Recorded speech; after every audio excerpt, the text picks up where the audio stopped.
ನಮಸ್ಕಾರ. ಸಾರಥಿ ವಾಹಿನಿಯ ಎಲ್ಲ ವೀಕ್ಷಕರಿಗೆ ನಮಸ್ಕಾರಗಳು.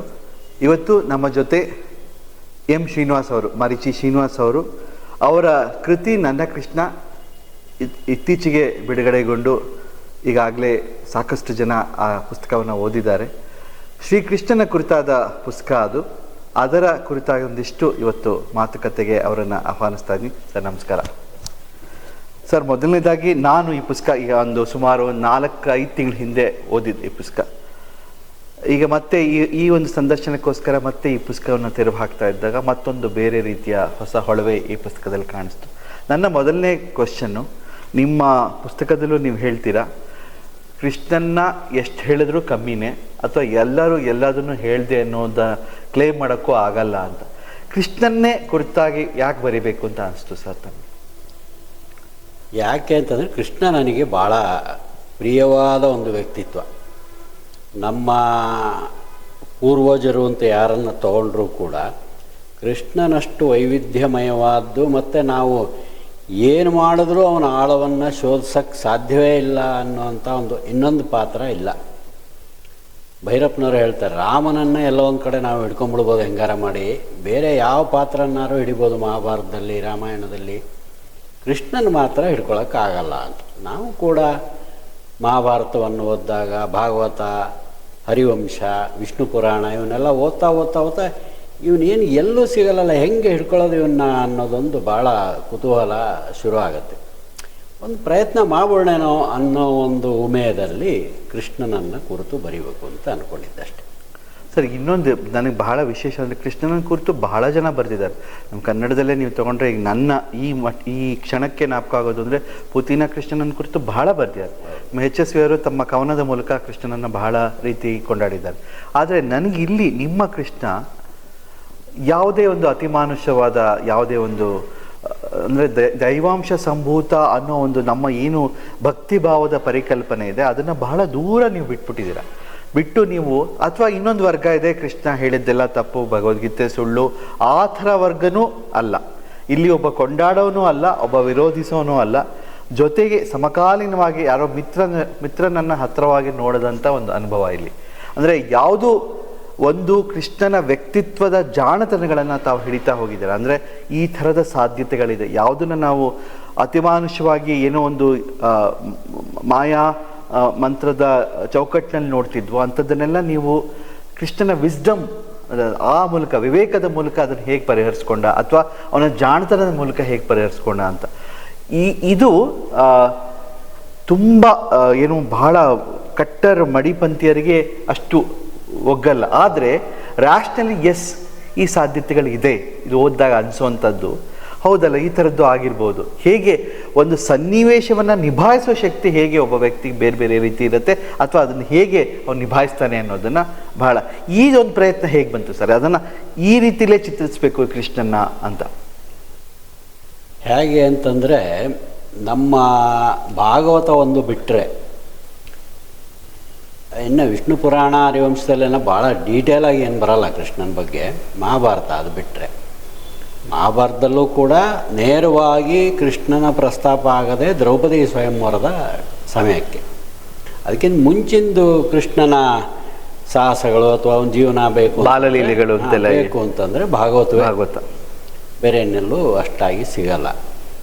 ಭಾಗವತ ಒಂದು ಭಕ್ತಿ ಹೇಳುವಂಥ ಒಂದು ಕೃತಿ ಅದು. ಅದನ್ನು ನಾವು ವಾಸ್ತವಕ್ಕೂ ತರಕಾಲ ಅದನ್ನು ಹೆಂಗಿದೆ ಹಂಗೆ ಓದಬೇಕೇ ಹೊರತು ನಾವು ಅದರಲ್ಲಿ ತಲೆಹರಟೆ ಮಾಡೋಕ್ಕೆ ಬರಲ್ಲ. ಆದರೆ ಮಹಾಭಾರತ ಹಂಗಲ್ಲ, ಅಲ್ಲಿ ನಮಗೆ ವಾಸ್ತವದ ಎಷ್ಟೋ ಚಿತ್ರಗಳು ಸಿಗ್ತಾವೆ ಕೃಷ್ಣಂದು. ಆ ಹಿನ್ನೆಲೆಯಲ್ಲಿ ಇಟ್ಕೊಂಡು ನೋಡಿದಾಗ ಭಾಗವತ ನಿಜವಾಗ್ಲೂ ಯಾವ್ದಾರ ಒಂದು ವಾಸ್ತವದ ಲೆಕ್ಕಾಚಾರದಲ್ಲಿ ಬರೆದ್ರೆ ಹೆಂಗೆ ಬರಿಬೋದಿತ್ತು ಅನ್ನೋದೊಂದು ಆಲೋಚನೆ ಬಂದಿತ್ತು. ಅದನ್ನು ಹಿನ್ನೆಲೆಯಾಗಿಟ್ಕೊಂಡು ನಾನು ಒಂದು ಸ್ವಲ್ಪ ಪೂರ್ವಭಾವಿಯ ಕೃಷ್ಣನ ಜೀವನದ ಇನ್ನೊಂಚೂರು ಹಿಂದಕ್ಕೆ ಹೋಗಿ, ಮಹಾಭಾರತಕ್ಕಿಂತ ಅಂದರೆ ದ್ರೌಪದಿ ಸ್ವಯಂವರಕ್ಕಿಂತ ಹಿಂದೆ ಹೋಗಿ, ಕೃಷ್ಣ ಅಷ್ಟೊತ್ತಿಗೆ ಬೇಕಾದಷ್ಟು ಸಾಹಸಗಳನ್ನು ಮಾಡಿಬಿಟ್ಟಿದ್ದ ದ್ರೌಪದಿ ಸ್ವಯಂವರದ ವೇಳೆಗೆ. ಹಾಗಾಗಿ ಅದನ್ನೆಲ್ಲ ಯಾವ ರೀತಿ ನಮ್ಮ ಮಹಾಭಾರತದ ಒಂದು ಲೆಕ್ಕಾಚಾರಕ್ಕೂ ಆ ಲೆಕ್ಕಾಚಾರಕ್ಕೂ ಹೆಂಗೆ ಹೊಂದಿಸ್ಕೋಬೋದು ಅನ್ನೋದನ್ನು ನನ್ನ ಒಂದು ಆಲೋಚನೆ ಮಾಡ್ತಾ ಬಂದಿದ್ದು. ಇನ್ನು ಬೇರೆ ಬೇರೆಯವರು ಆ ಥರದ್ದು ಬರೆದಿದ್ದು ಇದೆ. ಮುನ್ಷಿಯವರು ಬರೆದಿದ್ದಾರೆ, ಆಮೇಲೆ ಭೈರಪ್ಪನವರೇ ಬರೆದಿದ್ದಾರೆ. ಆದರೆ ಅಲ್ಲೆಲ್ಲನೂ ನನಗೊಂಥರ ಏನೋ ಒಂದು ಕೊರತೆ. ಈಗ ಭೈರಪ್ಪನವರು ಕೃಷ್ಣನನ್ನು ಹಿಡಿಯೋಕ್ಕಾಗಲ್ಲ ನಮಗೆ ಅವರನ್ನು ಕೃಷ್ಣನ್ನ ಅಂತ ಹೇಳಿದ್ದಾರೆ ಹೊರತು ಒಂದು ಲೆಕ್ಕದಲ್ಲಿ ಹಿಡಿದಿದ್ದಾರೆ ಅವರು. ಯಾಕೆ ಹೇಳ್ತೀನಿ ಅಂತಂದರೆ, ನೀವು ಹೇಳ್ತಾ ಇರೋದು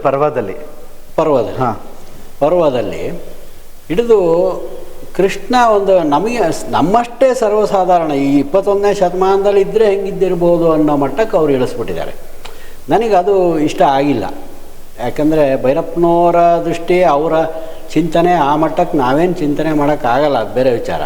ಆದರೆ ಅದು ಎಲ್ಲ ಮಹಾಭಾರತದ ಎಲ್ಲ ಪಾತ್ರಗಳನ್ನು ಆ ಥರ ಅವರು ಇಳಿಸಿದ್ದಾರೆ, ಇವತ್ತಿನ ಚಿಂತನೆಗೆ ತಂದು ನಿಲ್ಲಿಸ್ಕೊಂಡಿದ್ದಾರೆ. ಆದರೆ ಕೃಷ್ಣನ್ನು ಅದೇ ರೀತಿ ಮಾಡಿದ್ದು ನಮಗದು ನನಗೆ ವೈಯಕ್ತಿಕವಾಗಿ ಸಮಾಧಾನ ತರಲಿಲ್ಲ. ಕೃಷ್ಣ ಹಂಗಾರೆ ಅವತ್ತಿಗೆ ಮಾಯಾಮಂತ್ರ ನೀವು ಹೇಳ್ದಂಗೆ ಆ ಒಂದು ಇದನ್ನು ಬಿಟ್ಬಿಡೋಣ, ಆ ಆವರಣಗಳನ್ನು ಬಿಟ್ಬಿಡೋಣ. ಉಳಿದಂತೆ ಆದರೂ ಒಬ್ಬ ಮನುಷ್ಯ ಆದರೂ ಕೂಡ ಇವತ್ತಂಕ 5000 ವರ್ಷ ಆದರೂ ಕೂಡ ಅವನನ್ನು ನಾವು 10 ಮುಖಗಳಲ್ಲಿ ಹಿಡಿಯೋಕ್ಕೆ ಆಗದೆ ಇರೋಷ್ಟು ರೀತಿಯಲ್ಲಿ ಅವನನ್ನು ಹಿಡಿಯೋ ಪ್ರಯತ್ನ ಮಾಡ್ತೀವಿ ಅಂತ ಅನ್ನೋದಾರೆ ಅದು ಅಷ್ಟು ಸುಲಭದ ಪಾತ್ರ ಏನಲ್ಲ. ನಮ್ಮ ಮಟ್ಟಕ್ಕೆ ಇಳಿಸ್ಕೊಳ್ಳಬಹುದಾದಂಥ ಪಾತ್ರ ಅಂತೂ ಅಲ್ಲ. ಅಲ್ಲೇನೋ ಸಮಥಿಂಗ್ ಇದೆ, ವಿಶೇಷವಾದ್ದು ಇದೆ. ಅವನ ಹುಟ್ಟೇ ಒಂದು ಭಾಳ ವಿಶೇಷವಾದ್ದು. ಅಂಥ ವ್ಯಕ್ತಿ ಇವತ್ತಿಗೂ 5000 ವರ್ಷಗಳ ನಂತರವೂ ಇನ್ನೊಬ್ಬ ಹುಟ್ಟಿಲ್ಲ, ಬಹುಶಃ ಹುಟ್ಟಲ್ಲ ನಮಗೆ ಅವನ ಪಾತ್ರವನ್ನು ನೋಡಿದಾಗ, ಮತ್ತು ಅವತ್ತಿನ ವಾತಾವರಣ ಇದು ಎಲ್ಲ ನೋಡಿದಾಗ ಮತ್ತೊಬ್ಬ ಹುಟ್ಟುತ್ತಾನಂತವನು ಅಂತ ಅನಿಸಲ್ಲ ನಮಗೆ.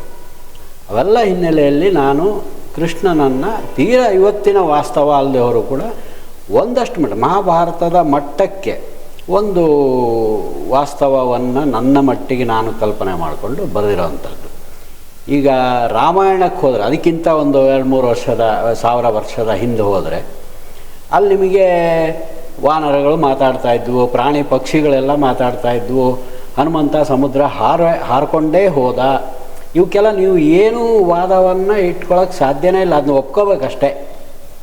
ಆದರೆ ಕೃಷ್ಣನ ಕಾಲಕ್ಕೆ ಬರೋ ಹೊತ್ತಿಗೆ ನಮಗಾಗಲೇ ಒಂದಷ್ಟು ಬೇರೆ ಬೇರೆ ಥರದ ಸಾಧ್ಯತೆಗಳು ತೋಚ್ತಾ ಇದ್ವು. ಅಂದರೆ ಅವನು ಇನ್ನೂ ಹೆಚ್ಚು ಮನುಷ್ಯ ಮಾನವೀಯ ಅಥವಾ ಮಾನವ ಸಹಜವಾದ ಇವತ್ತಿನ ನಮ್ಮ ಮಾನವ ಸಹಜ ಅಂತ ಏನು ಹೇಳ್ಬೋದು, ಆ ಮಾನವ ಸಹಜವಾದ ಒಂದಷ್ಟು ನಡವಳಿಕೆಗಳಿಗೆ ಹತ್ತಿರ ಆಗ್ತಿದ್ದ. ಹಾಗಂತೇಳಿ ಇವತ್ತಿಗೆ ಬಂದು ನಿಂತಿಲ್ಲ ಕೃಷ್ಣ, ನಿಲ್ಸೋಕ್ಕೆ ಸಾಧ್ಯವೂ ಇಲ್ಲ.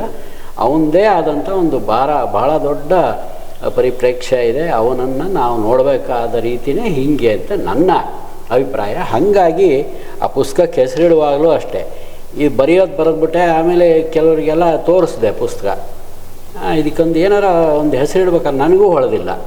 ಏನಿಡ್ಬೇಕು ಅಂತ ಕೇಳಿದಾಗ ಕೊನೆಗೆ ಯಾರೋ ಒಬ್ಬರು ಹೇಳಿದ್ರು, ಸರ್ ನಿಮ್ಮ ದೃಷ್ಟಿಯಲ್ಲಿ ನೀವು ಬರೆದಿರ, ಈಗ ಅದಕ್ಕೆ ನನ್ನ ಕೃಷ್ಣ ಅಂತಲೇ ಇಟ್ಬಿಡ್ರಿ. ಹಂಗಾಗಿ ಆ ಪುಸ್ತಕದ ಹೆಸರು ನನ್ನ ಕೃಷ್ಣ. ನೀವು ಈಗ ಇದು ಮಾತಾಡ್ತಾ ಇದ್ದಾಗ ನನಗೆ ಶತಾವಧಾನಿ ಗಣೇಶ್ ಅವರ ಒಂದು ರೆಫರೆನ್ಸ್ ಜ್ಞಾಪಕಕ್ಕೆ ಬಂತು. ಅವ್ರು ಹೇಳ್ತಾರೆ, ರಾಮ ಅನ್ನೋದು ಕೌಟುಂಬಿಕ ಪ್ರಜ್ಞೆ, ಕೃಷ್ಣ ಅನ್ನೋದು ಒಂದು ಸಾಮಾಜಿಕ ಪ್ರಜ್ಞೆಯ ಸಂಕೇತ ಅಂತ. ಇವತ್ತು ಏನು ಈ ಒಂದು ಸಮಾಜದಲ್ಲಿ ಒಬ್ಬ ವ್ಯಕ್ತಿ ಹೇಗೆ ತನ್ನ ವಿಸ್ಡಮಿಂದ ಹೇಗೆ ತನ್ನ ವಿವೇಕನ ಉಪಯೋಗಿಸ್ಕೊಂಡು ಹೇಗಿರ್ತಾನೆ ಅನ್ನೋದು ನಿಮ್ಮ ಈ ಮಾತುಗಳು. ಅಂದರೆ ಅದನ್ನು ಹೇಗೆ ನಾವು ಹಿಡಿದಿಡ್ಬೋದು, ಆ ಸತ್ವವನ್ನು ಹೇಗೆ ಹಿಡಿದಿಡ್ಬೋದು ಅಂತ. ನಾನು ಇನ್ನೊಂದು ಪ್ರಶ್ನೆ ಏನು ಅಂದರೆ, ಈ ಥರದೊಂದು ಪುರಾಣದ ವ್ಯಕ್ತಿ ನಮಗೆ ಹಾಗೆ ನೋಡೋಕ್ಕೆ ಹೋದರೆ ಇತಿಹಾಸದ ವ್ಯಕ್ತಿ ಅಂತಲೂ ಹೇಳ್ಬೋದು, ಆದರೂ ಪುರಾಣದ ವ್ಯಕ್ತಿನ ಅಥವಾ ಪುರಾಣದ ಕಥೆಗಳನ್ನು ನಮ್ಮ ಕಣ್ಣಲ್ಲಿ ನೋಡುವಾಗ ಇವತ್ತಿನ ಸಹಜತೆಗೆ ತರುವಲ್ಲಿ ಎಲ್ಲ ಅತಿಮಾನುಷ ಎಲ್ಲ ಆ್ಯಕ್ಟಿವಿಟೀಸನ್ನು ತೆಗೆದು ತರಬೇಕಾದ್ರೆ ಒಬ್ಬ ಲೇಖಕನಾಗಿ ನಿಮಗೆ ಸೃಜನಶೀಲತೆಗೆ ಎಷ್ಟು ಸ್ವಾತಂತ್ರ್ಯ ಇರುತ್ತೆ. ಯಾಕಂದರೆ ಕಷ್ಟ ಕೆಲವು ಸರಿ ಇದು ಹಿಂಗೆ ಎಲ್ಲಿತ್ತು, ರೆಫರೆನ್ಸ್ ಎಲ್ಲಿತ್ತು ಇದು, ಅಥವಾ ಇದು ಎಲ್ಲಿಂದ ತೊಗೊಂಬಂದ್ರ. ಆದರೆ ನಿಮ್ಮ ಪುಸ್ತಕ ಒಂದೊಂದು ಅಧ್ಯಾಯಗಳು ಓದುವಾಗ ಇಲ್ಲ ಅವ್ರು ಹೇಳ್ತಾರೆ, ದಿಸ್ ಪಾಸಿಬಿಲಿಟಿ ಇಸ್ ದೇರ್ ಅನ್ನೋ ಒಂದು ಸತ್ಯ. ನಾನು ಒಂದು ಸಿಂಪಲಾಗಿ ಹೇಳಬೇಕು ಅಂದರೆ, ಕೃಷ್ಣನ ಜನನ ಅಷ್ಟಮ ಗರ್ಭದ ದೇವಕಿಯ ಪ್ರಸಂಗ ಎಲ್ಲರಿಗೂ ಗೊತ್ತಿರೋದು. ಅದು ಇಷ್ಟು ದಿವಸ ನಾವು ನಂಬಿದ್ದೇನು ಅಂದರೆ, ಆ ಹೆಣ್ಣುಮಗು ಆಕಾಶಕ್ಕೇರಿ ಯೋಗಮಾಯ ಆಗಿ ಅವಳು ನಿನ್ನ ಮೃತ್ಯು ಎಲ್ಲೋ ಬೆಳೀತಾ ಇದೆ ಅಂತ ಹೇಳಿ ಹೋಗ್ತಾಳೆ ಏನೋ, ಅಂದರೆ ಯೋಗಮಾಯ ಕಲ್ಪನೆಯಲ್ಲೇ ಇದ್ವು. ಬಟ್ ಇಲ್ಲಿ ಅದೊಂದು ಬೇರೆ ದಾಟಿಲೇ ಹೋಗುತ್ತೆ. ಅಂದರೆ ಮಗು ಸತ್ತು ಹೋಗುತ್ತೆ, ಬಟ್ ದೇವಕಿಯ ಧ್ವನಿಯಿಂದ ಅವ್ರಿಗೆ ಗುರುತಿಸ್ತಾರೆ ಇದೇನೋ ಬೇರೆ ಬೇರೆ ರಹಸ್ಯ ಇದೆ ಅನ್ನೋದು. ಅದು ಓದ್ಬೇಕಾರೆ ನಮಗೆಲ್ಲೋ ಅದು ಅಲ್ಲ ಇದಲ್ಲ ಅಥವಾ ಅಯ್ಯೋ ಯೋಗಮಯ ತರಲೇ ಇಲ್ಲ ಇರು ಅನ್ನೋ ಇದೂ ಆಗಲ್ಲ. ಎಸ್, ಇದು ಸಾಧ್ಯತೆ ಇದೆ. ಈ ಸ್ವತಂತ್ರನ ಹೇಗೆ ತೊಗೊಂಡ್ರ ಸರ್ ಬರೀಬೇಕಾದ್ರೆ? ಅದು ಸ್ವಾತಂತ್ರ್ಯ ಅನ್ನೋದಕ್ಕಿಂತ ಹೆಚ್ಚಾಗಿ ಒಂದಲ್ಲ 10 ಬಾರಿ ಭಾಗವತವನ್ನು ಮಹಾಭಾರತವನ್ನು ಓದಿದಾಗ ಅದು ನಮ್ಮೊಳಗೆ ಸ್ಫುರಣೆ ಆಗುವಂಥ ಒಂದು ವಿಷಯ. ಓಕೆ, ದರ್ಶನ ಕಾಣಿಕೆ ಅದು ಅಲ್ಲೇ ಇದೆ ಅಂತ ನಮಗೆ ಕಾಣಲ್ಲ. ನಮಗೆ 1 ಓದಿಗೆ 2 ಓದಿಗೆ ಸಿಗಲ್ಲ. ಈ ಉದಾಹರಣೆಗೆ ಹೇಳ್ಬೇಕಂದ್ರೆ ಅವನು ನನ್ನ ಪುಸ್ತಕದಲ್ಲಿ ನರಕಾಸುರನ್ನ ಕೊಂದಿದ್ದು ಬರುತ್ತೆ. ಅದರಲ್ಲಿ ವಿವರಣೆಗಳು ನಾವು ಮೇಲ್ನೋಟಕ್ಕೆ ನರಕಾಸುರ ಅಂದರೆ ಇವಳು ಸತ್ಯಭಾಮೆಯ ಜೊತೆಗೆ ಅವನು ಗರುಡಾರೂಢನಾಗಿ ಹೋಗಿ ಅವನನ್ನು ಕೊಂದ, ಈ ಥರದ್ದೇನೋ ಒಂದು ಅದರಲ್ಲೂ ಕಥೆ ಇದೆ. ಅಲ್ಲಿ ಭಾಗವತದಲ್ಲೂ ಇದೆ, ವಿಷ್ಣು ಪುರಾಣ ಇಲ್ಲೆಲ್ಲ ಬರುತ್ತೆ. ಆದರೆ ನೀವು ಇನ್ ಡೀಟೇಲ್ ಭಾಗವತವನ್ನೇ ಓದ್ತಾ ಹೋದರೂ ಕೂಡ ನಾನೇನು ಬರ್ದೀನೋ ಅದು ಹೆಚ್ಚು ಕಮ್ಮಿ ಅಲ್ಲಿದೆ. ನಾನು ಒಂಚೂರು ಅದನ್ನ ವಾಕ್ಯಗಳು ನೇರ್ಪು ಮಾಡ್ಕೊಂಡಿರೋದನ್ನು ಬಿಟ್ಟುಬಿಟ್ರೆ ಉಳಿದಂತೆ ಅವನು ಯಾವ ರೀತಿ ಒಂದು ಬೇಲಿ ಹಾಕ್ಕೊಂಡಿದ್ದ, ಯಾವ ರೀತಿ ಅಂಡರ್ಗ್ರೌಂಡ್ ಇದೆಲ್ಲ ಇದ್ವು, ಮುರಾಸುರ ಮುರನ್ದು ಡೀಟೇಲ್ಸು ಅಥವಾ ಅವನ ಬೇರೆ ಬೇರೆ ಸೇನಾಪತಿಗಳದ್ದು ಡೀಟೇಲ್ಸು, ಮುರನ್ ಮಗಂದು, ಇವಂದು ಯಾರು ನರಕಾಸುರಂದು 7-8 ಮಕ್ಕಳುಗಳು ಇರ್ತಾರಲ್ಲ, ಅವೆಲ್ಲದೂ ಕೂಡ ಅವನು ಯುದ್ಧ ಹೆಂಗೆ ಮಾಡ್ದ, ಅವನ ರಥ ಹೆಂಗಿತ್ತು, ಅವನ ರಥ ಕಾವರಣ ಹೆಂಗಿತ್ತು, ಅದು ನಾವಿವತ್ತು ಸ್ಪ್ರಿಂಗು ಅಥವಾ ಈ ಸೈನಿಕ ನಮ್ಮ ಗಡಿಗಳಲ್ಲಿ ಹಾಕ್ತಾರೆ ಸೈನಿಕರು ಒಂದು ಇದರದ್ದು ಗರಗಸ ಆ ಥರದ್ದು ಅದರೊಳಗೆ ಇದೆ. ನಾನೇನು ಹೊಸದಾಗಿ ಸೃಷ್ಟಿ ಮಾಡಿಲ್ಲ. ಅದನ್ನೂ ಒಂದು ಲೆಕ್ಕಾಚಾರಕ್ಕೆ ನನಗೆ ಒಂದು ಬಿಡಿಸಿದೆ ಅಷ್ಟೇ. ಅದು ಆ ವಾಕ್ಯ ಬಿಡಿಸಿ ಪದ ಬಿಡಿಸಿ ಆ ಪದದ ಮಧ್ಯೆ ನಂದೇನೋ ಒಂಚೂರು ಹೂರಣ ತುಂಬಿಕೊಂಡೆ ಅಷ್ಟೇ ಹೊರತು ಪೂರ್ತಿಯಾಗಿ ನನ್ನ ಕಲ್ಪನೆಯಲ್ಲೇ ನಾನು ಅದನ್ನು ಮಾಡಿ ನನ್ನ ಸೃಜನಶೀಲತೆ ಆ ಭಾಗವತದ ಪದಗಳನ್ನು ವಾಕ್ಯಗಳನ್ನ ಒಂಚೂರು ಹಿಂಜೋ ಮಟ್ಟಕ್ಕೆ ನಂದು ಸೃಜನಶೀಲತೆ ವರ್ಕ್ ಮಾಡಿದೆಯೇ ಹೊರತು ಪೂರ್ತಿಯಾಗಿ ನನ್ನ ಕಲ್ಪನೆಯ ಕೃಷ್ಣನ್ನೇ ನಾನೇನು ಕೆತ್ತಕ್ಕೆ ಪ್ರಯತ್ನ ಮಾಡಿಲ್ಲ. ಅದು ಸಾಧ್ಯನೂ ಇಲ್ಲ. ನಮ್ಮಂಥ ಸೀಮಿತ ತಿಳುವಳಿಕೆ ಇರೋರು ಅಥವಾ ಸೀಮಿತ ಓದಿನವರಿಗೆ ಅವೆಲ್ಲ ಸಾಧ್ಯ ಇಲ್ಲ. ತುಂಬ ಯಾರೋ ಶತಾವಧಾನಿಗಳಂಥವ್ರು ಭೈರಪ್ಪನಂಥವ್ರು ಅದನ್ನು ಮಾಡ್ಬೋದಿತ್ತು ಏನೋ, ನಾವು ಅದನ್ನ ಅರ್ಹರಲ್ಲ ಅದಕ್ಕೆ. ಹಂಗಾಗಿ ನಾನು ಮಾಡಿದ ಬುದ್ಧಿವಂತಿಕೆ ಏನಪ್ಪ, ಅದನ್ನೇ 1-10 ಸಲ ಈಗ ಯಾರೋ ಪಂಡಿತರ ಹತ್ರ ಕೂತ್ಕೊಂಡು 1-10 ಸಲ ಅವರ ಉಪನ್ಯಾಸಗಳನ್ನ ಮಾತುಗಳನ್ನ ಕೇಳಿ ಬಿಟ್ವೀನ್ ಲೈನ್ಸ್ ಹೆಂಗೆ ನಮಗೆ ಹೊಳಿತಾವೆ ಏನೋ ಹೊಸ ಅರ್ಥಗಳು, ಆ ರೀತಿಯಲ್ಲೇ ಭಾಗವತದಲ್ಲೂ ಕೂಡ ನನಗೆ ಹೊಳೆದಿದ್ದನ್ನು ನಾನು ಒಂಚೂರು ಹಿಂಜಿಕೊಂಡಿದ್ದೀನಿ. ಅಷ್ಟು ನನ್ನ ಸೃಜನಶೀಲತೆಯ ಲಿಮಿಟ್. ನೀವು ಆ ಪ್ರಸಂಗನ ಹೇಳಿದ್ರೆ ಆ ಪ್ರಸಂಗದ ಕುರಿತಾಗಿ ನಾನು ಆ ಪ್ರಸಂಗ ಒಂದು ವಿಶೇಷವಾಗಿ ಅಂದರೆ ಇವತ್ತಿನೇನು ನಾವೇನು ರಾಜಮೌಳಿ ಪಿಕ್ಚರಲ್ಲಿ ಈ AI ಇಮೇಜಸ್ಸನ್ನೆಲ್ಲ ಬಳಸ್ಕೊಂಡು ಒಂದು ವಾರ್ ಸೀನ್ ತೋರಿಸ್ತೀವಲ್ಲ, ಆ್ಯಕ್ಚುಲಿ ನಂಗೆ ಲಿಟ್ರಲಿ ಆ ಥರದೊಂದು ಭಾವ. ಯಾಕೆಂದರೆ ನನಗೆ ಸಿನ್ಸ್ ಇತ್ತೀಚಿನ ದಿವಸಗಳಲ್ಲಿ ಅಂಥ ಸಿನಿಮಾ ನೋಡಿರೋದ್ರಿಂದ ನೀವು ನಿಮ್ಮ ಆ ನರಕಾಸುರನ ಒಂದು ಆ ಪ್ರಾಗ್ಜ್ಯೋತಿಷಪುರ ಅದರದ್ದು ಕಲ್ಪನೆ, ಆ ಸೈನಿಕರು ಹೇಗೆ ಬರಬೇಕು, ಇವ್ರ ಸೈನಿಕರು ಹೇಗೆ ಹಿಂದಿಲ್ತಾರೆ, ಅವ್ನು ಹೆಂಗೆ ನೆಲಮಾಳಿಗೆರ್ತಾನೆ, ಆ ಕಾಲುವೆಗಳು ನೀರಲ್ಲಿ ಹೆಂಗಿರುತ್ತೆ, ಇವನ ಆ ಚಕ್ರದ ಕಲ್ಪನೆ ಅಂತೂ ಅದು ಬೇರೆದೇ ಲೆವೆಲ್. ಅಂದರೆ ನಾವು ಇಷ್ಟು ದಿವಸ ಸುದರ್ಶನ ಚಕ್ರ ಅಂದರೆ ಕೃಷ್ಣ ಅದನ್ನು ಚಕ್ರದ ಆಯುಧ ಥರ 3-4 ಚಕ್ರಗಳನ್ನು ಇಟ್ಕೊಂಡಿರ್ತಾನೆ, ಒಂದೊಂದೇ ಬಿಡ್ತಾ ಹೋಗ್ತಾನೆ, ವಾಪಸ್ ಬರ್ತಾ ಹೋಗುತ್ತೆ, ಅದು ಕಟ್ ಮಾಡಿ ಬರುತ್ತೆ ಅನ್ನೋದೆಲ್ಲ ನನಗೆ ಅನ್ಸೋದು ಇಷ್ಟು ಬಹಳ ಮನೋಜ್ಞವಾಗಿದೆ. ಅದಂದರೆ ನಿಮ್ಮಲ್ಲಿರುವಂಥ ಒಬ್ಬ ಕವಿ ಅಲ್ಲಿ ವ್ಯಕ್ತ ಆಗ್ತದೆ. ನೀವು ಭಾಗವತದ್ದೇ ತಗೊಂಡಿದ್ರು ಕನ್ನಡದಲ್ಲಿ ಇವತ್ತಿನ ಜನಕ್ಕೆ ಹೌದು ಇದು ಸಾಧ್ಯತೆ ಇದೆ ಅಂತ ಬರೆಯೋದಕ್ಕೆ ನಿಮ್ಮ ಕವಿತ್ವವೇ ಕಾರಣ ಆಗಲ್ಲ, ಅದು ಬೇರೆ ಯಾವುದು ಸಾಧ್ಯ ಆಗಲ್ಲ. ಅಂದರೆ ಕತೆ ಇದ್ದರೂ ಎಷ್ಟು ವಿವರವಾಗಿ ನಾವು ಬರ್ಕೊಂಡು ಹೋಗ್ತೀರಾ. ಅಂದರೆ ಇಲ್ಲಿ ನನಗನ್ಸೋದು ನಿಮ್ಗೆ ಯಾವತ್ತಾರು ಮತ್ತೆ ಅದನ್ನು ಓದಿದಾಗ ಇದು ಜನ ಒಪ್ತಾರೆ, ಇದನ್ನು ಒಪ್ಪದೇ ಇರೋಕ್ಕೆ ಸಾಧ್ಯತೆ ಇದೆಯಾ ಅಂತ ಯಾವ ಥರ ಅನುಮಾನ ಬಂದಿದ್ದು ಉಂಟಾ ನೀವು ಬರೆದಾಗ? ಇಲ್ಲ, ಯಾಕೆ ಅಂತಂದರೆ ಅದು ನನ್ನ ಮಟ್ಟಿಗೆ ಲಾಜಿಕ್ಕಾಗೇ ಇದೆ. ಯಾಕಂದರೆ ಒಂದು ಚಕ್ರ ಈಗ ಸಾಮಾನ್ಯವಾಗಿ ಯೋಚನೆ ಮಾಡೋದು ನಾವು ಕೃಷ್ಣ ದೇವರು ಅಂತ ಅನ್ನೋದನ್ನು ನಾವು ಪಕ್ಕಕ್ಕಿಟ್ಟು ಒಂದೇ ಚಕ್ರದಲ್ಲಿ ನೀವು ಎಲ್ಲ ಕೆಲಸಗಳನ್ನು ಮಾಡೋಕ್ಕೆ ಸಾಧ್ಯ ಇಲ್ಲ. ಅದು ಸುದರ್ಶನ, ಅದರ ಶಕ್ತಿ ಬೇರೆ, ಅದು ದೈವಿಕ, ಇದೆಲ್ಲ ವಿಚಾರ ಪಕ್ಕಕ್ಕೆ ಇಟ್ಬಿಟ್ಟು ನಾವು ಅದನ್ನ ಮುಟ್ಟೇ ಇಲ್ಲಲ್ಲ. ಹಂಗಾಗಿ ನನಗದು ಬರೋದೇ ಇಲ್ಲ. ಆ ಥರ ಒಂದೇ ಚಕ್ರದಲ್ಲಿ ಒಂದು ಚಕ್ರ ಒಂದು ಕಬ್ಬಿಣವನ್ನು ಕೊಲ್ಲಕ್ಕೆ ಬೇರೆ ಅಲಗು ಬೇಕಾಗತ್ತೆ. ಒಂದು ಕಲ್ಲನ್ನು ಕೊರಿಬೇಕಾದ್ರೆ ಬೇರೆ ಹಲಗು ಬೇಕಾಗುತ್ತೆ, ಒಬ್ಬ ಮನುಷ್ಯನ ಕೊಲ್ಲಬೇಕಾದ್ರೆ ಬೇರೆ ಹಲಗು ಬೇಕು. ಇದು ಕಾಮನ್ ಸೆನ್ಸ್. ಕೃಷ್ಣನಿಗೆ ಅದಿರ್ಲಿಲ್ವಾ? ಅದೇ ಅವನು ಅದೇ ವಿಸ್ಡಮ್ ಅನ್ನೇ ಎತ್ತಿ ಹಿಡಿಯೋದು. ಆ ಮಾಸ್ಟರ್ ಆದ್ದರಿಂದ ಅವನು ಅಷ್ಟನ್ನು ಮಾಡಿರ್ಬೋದು ಅನ್ನೋದು ನನ್ನ ಚಿಂತನೆ ಆಗಿತ್ತು. ಹಾಗಾಗಿ ಆ ಚಕ್ರಗಳಲ್ಲೂ ಆ ಥರ ಅವನು ವಿಶೇಷವಾದ ಚಕ್ರಗಳನ್ನ ಮಾಡ್ಕೋತಾ ಇದ್ದ. ಅವನಿಗೆ ಸಾಂದೀಪನಿಗಳು ಅದರ ಮೂಲ ತಿಳುವಳಿಕೆಯನ್ನು ಕೊಟ್ಟಿದ್ದರು. ಅದನ್ನ ಅವನು ಭಾಳ ಅದ್ಭುತವಾಗಿ ಬೆಳೆಸ್ಕೊಂಡ ಅಂತ ನನ್ನ ಕಲ್ಪನೆ. ನನ್ನ ಇನ್ನೊಂದು ಪ್ರಶ್ನೆ ಸರ್, ಈ ಪುಸ್ತಕ ನನ್ನ ಕೃಷ್ಣದಲ್ಲಿ ಸಾಮಾನ್ಯವಾಗಿ ನೀವು ಅದನ್ನು ನಿಮ್ಮ ಮೊದಲನೇ ಪುಟದಲ್ಲಿ ತಾವು ಹೇಳ್ತೀರಾ, ಶ್ರೀಕೃಷ್ಣನು ಕೊಲ್ಲಿಸಿದ ಕಥೆಗಳನ್ನು ನಾನು ಇಲ್ಲಿ ದಾಖಲಿಸ್ತೀನಿ ಅಂತ. ಅಂದರೆ ಎಲ್ಲ ಇದೇನುಕಾಸುರ, ಬಕಾಸುರ, ಪೂತನಿಯಿಂದ ಹಿಡಿದು ಇಲ್ಲಿ ಈ ಮುರ ಎಲ್ಲ ಒಂದಿಷ್ಟು ಜನ ರಾಕ್ಷಸರ ಹೆಸರು ಹೇಳ್ತು. ಅದೆಲ್ಲ ಓದಿದಾಗ ಹಬ್ಬ ಎಲ್ಲಿಂದ ಸಿಗ್ತಿ ಹೆಸರುಗಳು ಅನ್ನೋಷ್ಟು ನರಕಾಸುರನ ತನಕ ನೀವು ಹೋಗ್ತೀರಾ. ಅದು ಎಲ್ಲ ದ್ವಾರಕೆ, ಮಥುರಾ ಎಲ್ಲ ರಾಕ್ಷಸರನ್ನ ಸಂಹಾರ ಮಾಡಿ ಇಲ್ಲಿ ತನಕನೂ ಹೋಗ್ತೀರಾ ನೀವು.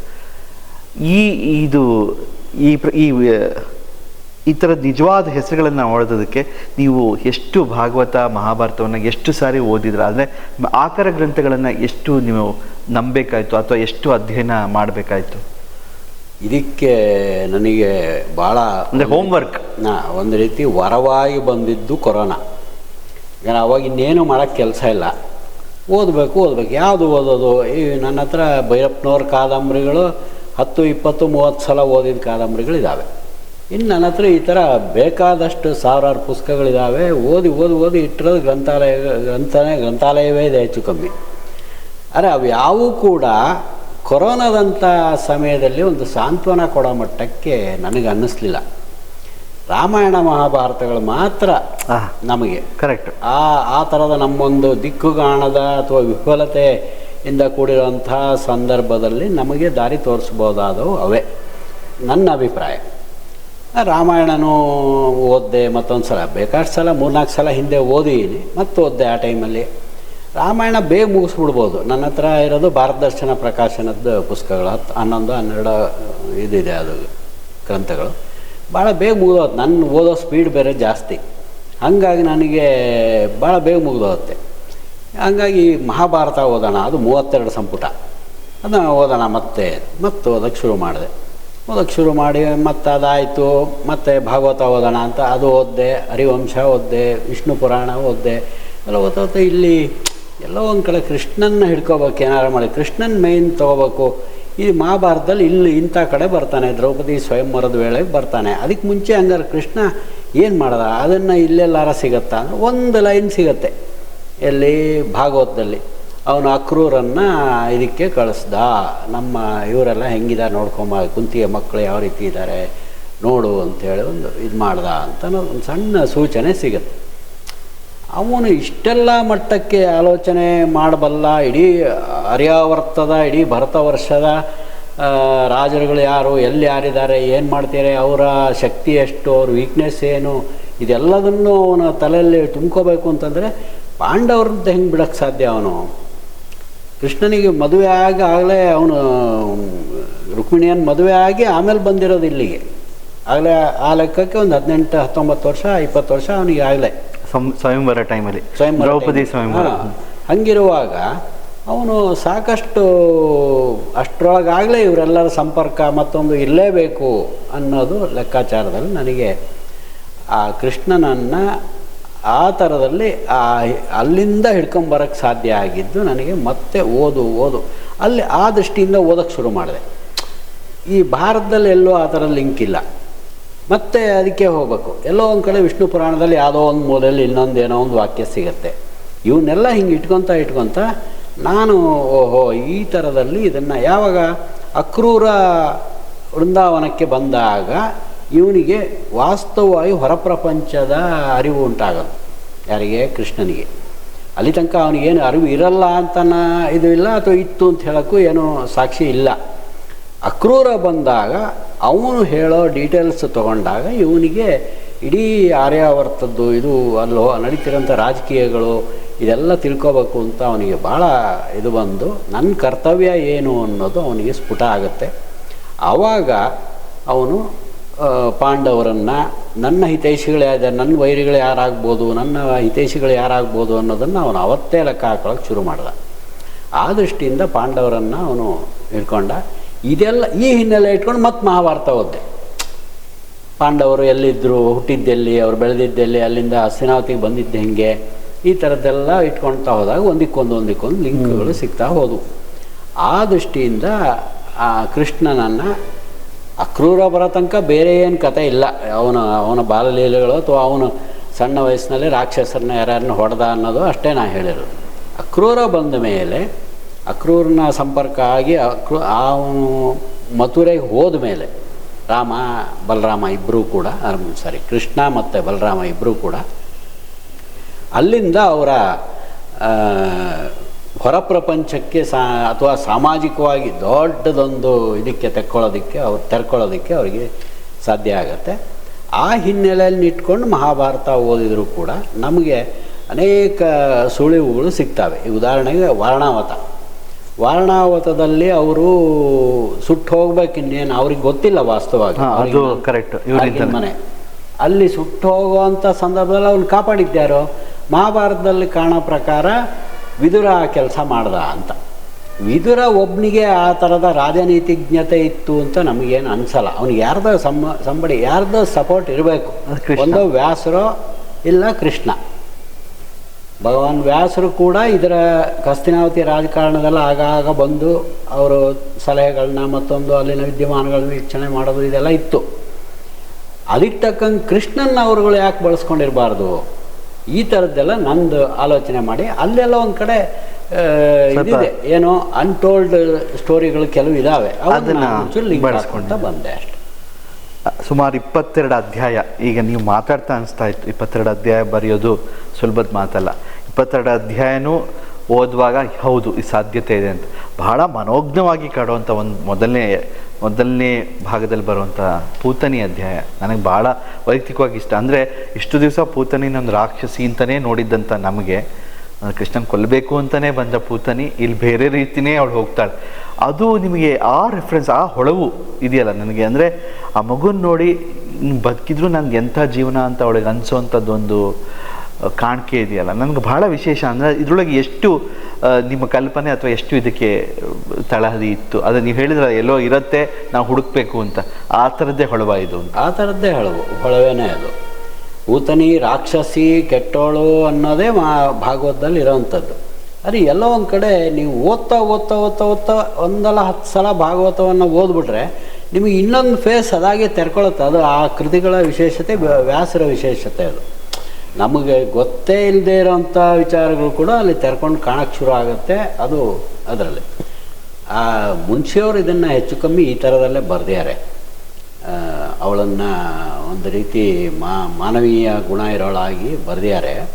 ಅಂದರೆ ಮುನ್ಷಿಯವರು ಬರೆದಿರೋದಕ್ಕಿಂತ ನನಗೆ ಹೆಚ್ಚು ಹೌದು ಅಂತ ಅನಿಸಿದ್ದು ಭಾಗವತದಲ್ಲೇ ನಮಗೆ ಅದು ಅವಳು ನೇರವಾಗಿ ರಾಕ್ಷಸಿ ಕಂಸನ ಆಸ್ಥಾನದಲ್ಲಿದ್ಲು, ಅವನ ಆಸ್ಥಾನದ ಒಬ್ಬನ ಹೆಂಡತಿಯಾಗಿದ್ಲು, ಅಥವಾ ಬೇರೆ ಬೇರೆ ಥರ ಅವಳಿಗೆ ಏನೇನೋ ಆರೋಪಣೆಗಳು ಇದ್ದಾವೆ, ಇಲ್ಲ ಅಂತಲ್ಲ. ಆದರೆ ಅದೆಲ್ಲದಕ್ಕೂ ಮಿಗಿಲಾಗಿ ಅವಳೊಂದು ಮಾನವೀಯ ದೃಷ್ಟಿನೂ ಇದ್ದಿರಬಹುದು ಅನ್ನೋ ಒಂದು ಸೂಕ್ಷ್ಮ ಕಾಣುತ್ತೆ. ಅವಳ ಜೀವನದ ಉದ್ದೇಶವನ್ನು ಅವಳು ತಾಕ್ಲಾಡ್ತಿರ್ತಾಳೆ ಅನ್ನೋದು ಅಲ್ಲಿ ಗೊತ್ತಾಗತ್ತೆ. ಅಂದರೆ ಏನು ನಮ್ಮ ಬದುಕಿದ್ದು ಏನು ಪ್ರಯೋಜನ ಆ ಥರದಲ್ಲಿ. ಎರಡನೇದಾಗಿ ನಮ್ಮಲ್ಲಿ ನಮ್ಮ ಕಲ್ಪನೆಗಳು ಏನಿದ್ದಾವೆ, ಈ ಕೃಷ್ಣನ್ನ ಅವಳು ಟಚ್ ಮಾಡಿದ ತಕ್ಷಣ ಅಥವಾ ಅವನಿಗೆ ಹಾಲು ಕುಡ್ಸೋಕೆ ಹೋದ ತಕ್ಷಣ ಅವಳ ಜೀವನವೇ ಪಾವನ ಆಗೋಯ್ತು ಅಂತಿದೆ ಅನಿಸುತ್ತೆ. ನಮ್ಮ ಕಲ್ಪನೆಗಳೇ ಹಾಗೆ. ಅದು ಹೆಂಗೆ ಸಾಧ್ಯ? ಇದಕ್ಕಿದಂಗೆ ಕೃಷ್ಣನ್ ಟಚ್ ಮಾಡಿದ ತಕ್ಷಣ ಅವಳು ಸ್ವರ್ಗಕ್ಕೆ ಹೋಗೋಕ್ಕೆ ಅಥವಾ ಪುನೀತಳಾಗೋದಕ್ಕೆ ಸಾಧ್ಯ ಇಲ್ಲ. ಎಲ್ಲೋ ಒಂದು ಕಡೆ ಅವಳ ಸಂಸ್ಕಾರದಲ್ಲೂ ಒಂದಷ್ಟು ಇರಬೇಕು. ಇದ್ದಾಗ ಅದು ಫಲ ಕೊಡುತ್ತೆ ಹೊರತು ಅದರ್ವೈಸ್ ಅದು ಅಷ್ಟು ಸುಲಭಕ್ಕೆ ಕೃಷ್ಣನೂ ಏನು ಬಿದ್ದವ್ರನ್ನೆಲ್ಲ ಉದ್ಧಾರ ಮಾಡೋಕ್ಕೆ ಅವನೇನು ಕಾಯ್ತಾ ಇಲ್ಲ. ನಮಗೂ ಇರಬೇಕಲ್ಲ ಒಂದಷ್ಟು, ಅವನನ್ನು ನಾವು ಟಚ್ ಮಾಡಬೇಕು ಅನ್ನೋ ಮಟ್ಟಕ್ಕೆ ನಮಗೂ ಹಂಬಲ ಇದ್ದು ನಾವು ಕೂಡ ಒಂದಷ್ಟು ಪ್ರಯತ್ನ ಹಾಕಿದ್ದಾಗ ಅವನು ಕೊಡೋದು ಸಮೃದ್ಧವಾಗಿ ಸಿಗುತ್ತೆ. ನಂದು ಮುಂದಿನ ಕ್ವೆಶ್ಚನ್ ತುಂಬ ಜನರಲ್ ಆಗಿದೆ. ಇತ್ತೀಚೆಗೆ ಪೋಸ್ಟ್ ಕರೋನಾ ಪೀರಿಯಡ್ ಅಂತ ಅಂದಾಗ ನೀವು ಹೇಳಿದಾಗೆ ತುಂಬ ಜನಕ್ಕೆ ಸಾಂತ್ವನ ಕೊಟ್ಟಿದ್ದು ಭಾರತೀಯ ಈ ತತ್ವದರ್ಶನಗಳು ಅಂದರೆ ರಾಮಾಯಣ, ಮಹಾಭಾರತ, ಭಾಗವತ ಅವರವರ ಆಳ ಅಗಲಕ್ಕೆ ತಕ್ಕಂತೆ ಅವರು ಓದ್ಕೊಂಡು ಹೋಗಿದ್ದಾರೆ ಅಂತ. ಇವತ್ತಿನ ದಿವಸಗಳ ಸಾಮಾಜಿಕ ಜಾಲತಾಣಗಳನ್ನು ನೋಡಿದ್ರು, ಪಾಡ್ಕಾಸ್ಟ್ಗಳನ್ನು ನೋಡಿದ್ರು, ತುಂಬ ಜನ ರಾಮಾಯಣದ ಬಗ್ಗೆ ಮಾತಾಡ್ತಾರೆ, ತುಂಬ ಜನ ಭಗವದ್ಗೀತೆ ರಹಸ್ಯಗಳ ಬಗ್ಗೆ ಹೇಳ್ತಾರೆ. ಅಂದರೆ ಕೃಷ್ಣನ ಕಥೆಗಳು ಇವತ್ತು ಯಂಗ್ಸ್ಟರ್ಸಿಗೆ, ಯುವ ಜನತೆಗೆ ತುಂಬ ಆಕರ್ಷಣೆ ಆಗ್ತಾ ಇದೆ. ನಾನು ಯಾಕೆ ಈ ಮಾತನ್ನು ಹೇಳ್ತಾ ಇದ್ದೀನಿ ಅಂದರೆ, ಯಾರೇ ಒಬ್ಬ ಲಾಜಿಕ್ ಮೈಂಡ್ ಇಟ್ಕೊಂಡು ಇಂಥ ಕೃತಿಗಳನ್ನು ಓದಾಗಲೂ ಈ ಸಂಸ್ಕೃತಿಯ ಇಲ್ಲಿ ಬಹಳ ಎಚ್ಚರವಾಗಿ ನಾನು ಕಂಡುಕೊಂಡಿದ್ದು ಅಂದರೆ, ಈ ಭೈರಪ್ಪನವರ ಪರ್ವ ಓದ್ದಾಗಲೂ ಅಥವಾ ಇಂಥ ಕೃತಿಗಳು ಓದ್ದಾಗಲೂ ಎಲ್ಲೋ ನಮ್ಮ ಪರಂಪರೆಯ ಬಗ್ಗೆ ನಮಗೆ ದ್ವೇಷ ಬರೋದಿಲ್ಲ. ಅಂದರೆ we will start respecting the lineage, the culture part. But ಈ ಥರದೊಂದು ಪ್ರಾಕ್ಟಿಕ್ಯಾಲಿಟಿಯ ಒಂದು ವ್ಯೂ ಇರುತ್ತಲ್ಲ, ಇದು ಸಾಧ್ಯತೆ ಇದೆ ಅನ್ನೋದು, ಇದು ಬಹಳ ವಿಶೇಷವಾಗಿ ಕಾಣಿಸುತ್ತೆ. ಈ ಕೃತಿ ಆಗಲೇ ಬಂದು 6-7 ತಿಂಗಳು ಆಯ್ತು. ಈಗ ಹೇಗಿದೆ ಜನರ ರೆಸ್ಪಾನ್ಸ್ ನಿಮಗೆ ಬಂದಿರೋದು? ಯಾವ ಥರ ನಿಮಗೆ ಬೇರೆ ಬೇರೆ ವರ್ಗದ ಓದುಗರಿದ್ದಾರೆ? ನಿಮಗೆ ಬರೆದಾದ್ಮೇಲೆ ಯಾವಾಗಾರು ಮತ್ತೊಂದು ಸರಿ ಅಂತ ಇದನ್ನೆಲ್ಲ ಬೇರೆ ಥರ ಮಾಡ್ಬೋದಿತ್ತು ಅಂತ ಅನಿಸ್ತಾ, ಅಥವಾ ಜನರ ಒಪಿನಿಯನ್ಗಳು ಯಾವ ಥರ ಇದೆ ಇವತ್ತಿನ ಕಾಲಮಾನದಲ್ಲಿ? ಎಲ್ಲೆಲ್ಲಿಂದನೋ ಫೋನ್ ಮಾಡ್ತಾರೆ, ಯಾವಾಗೋ ಫೋನ್ ಮಾಡ್ತಾರೆ. ಕೆಲವರು ತುಂಬ ಚೆನ್ನಾಗಿ ಬರೆದಿರ ಅಂದವರು ಇದ್ದಾರೆ, ಕೆಲವರು ಏನು ಸಾರ್ ಕೃಷ್ಣನ್ನ ನೀವು ಈ ಮಟ್ಟಕ್ಕೆ ಇಳಿಸ್ಬಿಟ್ರಿ ಎಂದವರು ಇದ್ದಾರೆ. ಉಳಿದಂತೆ ನಿಮ್ಮಂಗೆ ಒಂದು ಮಿಡ್ಲ್ ಇದರೊಳಗೆ ನೋಡೋ ಅಂಥವ್ರು, ಒಂದು ಕೃತಿ ಹೆಂಗಿದೆ ನೋಡೋಣ ಅಂತ ಓದ್ದವರು, ಒಂದು ಹೊಸ ಪ್ರಯೋಗ, ಒಂದು ರೀತಿಯಲ್ಲಿ ಕೃಷ್ಣ ನಮಗೆ ತೀರಾ ಇದು ಅಲ್ಲ, ಏನು ದೈವಿಕ ಆಗಿ ಎಲ್ಲೋ ಇದ್ದಾನವನು ಅನ್ನೋ ಮಟ್ಟಕ್ಕೂ ಅಲ್ಲ, ಅಥವಾ ಇಲ್ಲೆಲ್ಲೋ ಓಡಾಡ್ಕೊಂಡಿದ್ದಾನೆ ಅನ್ನೋಂಗಿಲ್ಲ, ಅವನು ತುಂಬ ಗೌರವದಿಂದ ಕೈ ಮುಗಿದು ನೋಡಬೇಕಾದಂಥ ಒಂದು ವ್ಯಕ್ತಿತ್ವ ಅನ್ನೋ ಮಟ್ಟಕ್ಕೆ ಅನಿಸುತ್ತೆ ಸರ್ ಪುಸ್ತಕ ಓದಿದರೆ ಅಂತ ಅನ್ನೋರು ಇದ್ದಾರೆ. ಬಟ್ ನನ್ನ ಆಸೆ ಏನಂದರೆ, ಇನ್ನೊಂದಷ್ಟು ಜನ ಇದನ್ನು ಓದಬೇಕಾಗಿತ್ತು ಅಂತ. ಇದು ಏನಾಗುತ್ತೆ, ನಮಗೆಲ್ಲ ಏನೋ ಆ ಸ್ಟಾರ್ಡಮ್ ಇಲ್ಲದೆ ಇರೋದ್ರಿಂದ ಅಥವಾ ಆ ಥರದ ಗಿಮಿಕ್ಗಳು ಮಾಡೋಕ್ಕೂ ಬರದೇ ಇರೋದ್ರಿಂದ ನಾವು ಬರೆದೀನಿ ಇಟ್ಟಿದ್ದೀನಿ, ಯಾರೋ ನಿಮ್ಮಂಥವರು ಓದ್ತೀರಾ, ಅದನ್ನು ಚೆನ್ನಾಗಿದೆ ಅಂತ ನಮಗೂ ಒಂದು ಖುಷಿ. ಇನ್ನೊಂದು ಪ್ರಶ್ನೆ ನೀವು ಕೇಳಿದ್ದು, ಇದನ್ನು ನೀವು ಮತ್ತೊಂದು ಸಲ ಓದಿದರೆ ಏನು ಅನಿಸುತ್ತೆ ಅಂತ. ವಾಸ್ತವವಾಗಿ ಹೇಳಬೇಕಂದ್ರೆ ನಾನೇ ಓದಿದರೆ ಅದರಲ್ಲಿ ಕೆಲವು ತಪ್ಪುಗಳು ಉಳ್ಕೊಂಡಿದ್ದಾವೆ, ಅದು ಬೇರೆ ಪ್ರಶ್ನೆ. ಆದರೆ ಅದರ ಜೊತೆಗೆ ಇನ್ನೊಂದಷ್ಟು ನಾನು ಅದನ್ನು ಏನನ್ನು ಹೇಳೋ ವಿಧಾನವನ್ನು ಒಂಚೂರು ಪಳಗಿಸ್ಕೋಬೋದಿತ್ತು ಅಂತ ನನಗೂ ಅನಿಸುತ್ತೆ. ಬಟ್ ಅದಿರೋ ಮಟ್ಟಿಗೆ ಅದು ಓಕೆ. ಮತ್ತು ಯಾವತ್ತೋ ಅದನ್ನು ರೀರೈಟ್ ಮಾಡೋ ಆಲೋಚನೆ ಬಂದರೆ ಅವತ್ತು ನೋಡಬೇಕಷ್ಟೆ. ಇದು ರಾಷ್ಟ್ರೋತ್ಥಾನ ಪ್ರಕಾಶನದಿಂದ ಪ್ರಕಟ ಆಗಿರುವಂಥ ನನ್ನ ಕೃಷ್ಣ ಲೋಕೋತ್ತರ ನಾಯಕನ ಜೀವನ ಕಥನ, ಶ್ರೀನಿವಾಸ್ ಅವರ ಪುಸ್ತಕ. ಇದರ ಕೊನೆಯ ಅಧ್ಯಾಯ ವಿಶೇಷವಾಗಿ ನಾನು ಹೇಳೋದು, ಅವನು ಕರೆದರು ಇವರು ಹೊರಟರು ಅನ್ನೋ ಒಂದು ಅಧ್ಯಾಯದಲ್ಲಿ ನಿಜವಾಗ್ಲೂ ನಿಮ್ಮ ಕವಿತ್ವ, ನಿಮ್ಮ ಪಾಂಡಿತ್ಯ ತುಂಬ ಉತ್ಕೃಷ್ಟವಾಗಿ ಕಾಣಿಸುತ್ತೆ. ಅಂದರೆ ಒಬ್ಬ ಕವಿ ಒಂದು ಆರ್ದ್ರತೆ, ಒಂದು ಅಸಹಾಯಕತೆ, ಆ ಪಾಂಡವರು ಅನುಭವಿಸಿದಂಥ ವೇದನೆಗಳು, ಉದ್ಧವನ ಸಂಕಟಗಳು, ಕೃಷ್ಣನ ನಿರ್ಗಮನ, ಇದೆಲ್ಲ ಬಹಳ ಸೊಗಸಾಗಿದೆ. ಖಂಡಿತ ಕನ್ನಡದಲ್ಲಿ ಇವತ್ತಿನ ಯುವಜನತೆ ಓದಬೇಕಾದಂಥ ಕೃತಿ ನನ್ನ ಕೃಷ್ಣ. ಇಷ್ಟೊತ್ತು ನಮ್ಮ ಜೊತೆ ಮಾತುಕತೆ ಭಾಗಿಯಾಗಿದ್ದ ಶ್ರೀನಿವಾಸ್ ಅವರಿಗೆ ಸಾರಥಿ ವಾಹಿನಿ ಪರವಾಗಿ ಧನ್ಯವಾದಗಳನ್ನು ಅರ್ಪಿಸ್ತೇನೆ. ನಮಸ್ಕಾರ.